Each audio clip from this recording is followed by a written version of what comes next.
Salut les geeks, c'est Dylan de Info Techno, j'espère que vous allez bien. On se retrouve dans une nouvelle vidéo. Aujourd'hui je vais vous parler de l'iPhone SE, les nouveautés et les caractéristiques de l'iPhone SE. Est-ce qu'il est bon de l'acheter ou pas? Voyons voir ça tout de suite. Alors l'iPhone SE a la puissance d'un iPhone 6S dans un corps d'iPhone 5S. Le design n'a pas changé, c'est toujours l'iPhone 5S. On s'attendait donc plus à un design d'iPhone 6S, mais au final ça ne l'est pas par rapport aux rumeurs qu'il y avait concernant cet iPhone SE, mais au contraire non.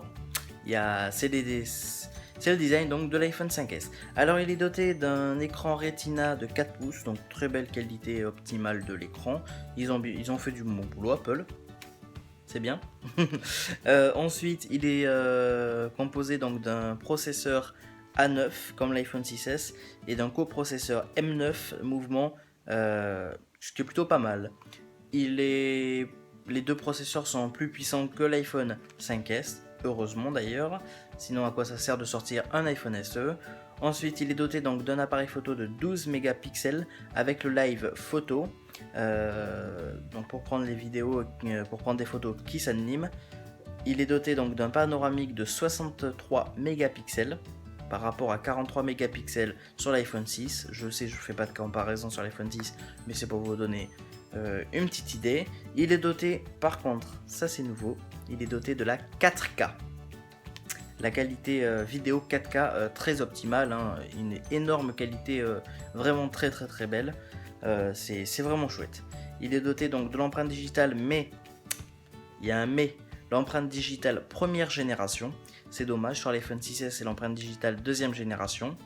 Ils auraient pu mettre la deuxième génération, mais bon, je suppose que ça reviendrait trop cher à Apple, sachant que l'iPhone n'est pas très cher, le SE. Je vais vous en parler du prix juste tout à l'heure, après ça. Il est doté donc de la 4G. Bon voilà, hein, vous connaissez tous la 4G. Il est la LTE et il est doté du NFC, le paiement sans contact de Apple Pay. Donc ce qui est plutôt pas mal non plus. Il est compatible avec la nano SIM, de toute manière il n'est pas compatible autrement.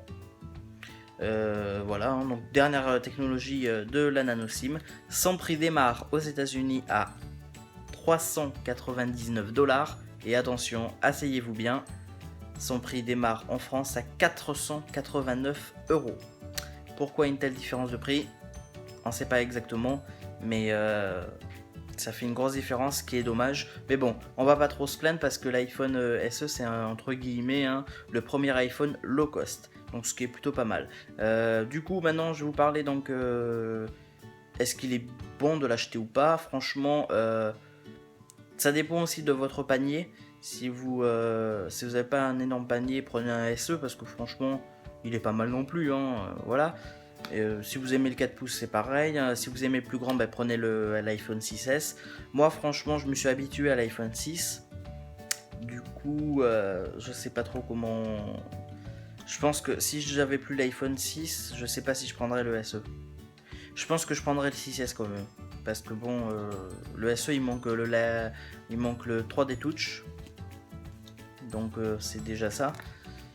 Mais après il est plutôt pas mal, hein, ça, franchement oui il est plutôt pas mal. Mais bon moi personnellement si je choisirais je pense que je prendrais quand même l'iPhone 6S. D'ailleurs dites-moi dans les commentaires si vous préférez acheter un iPhone SE par rapport à un iPhone 6S ou tout autre iPhone. Et voilà, si vous avez aimé ma vidéo, likez, un petit pouce bleu, partagez-la, abonnez-vous et je vous dis à très bientôt dans une prochaine vidéo. Salut à tous.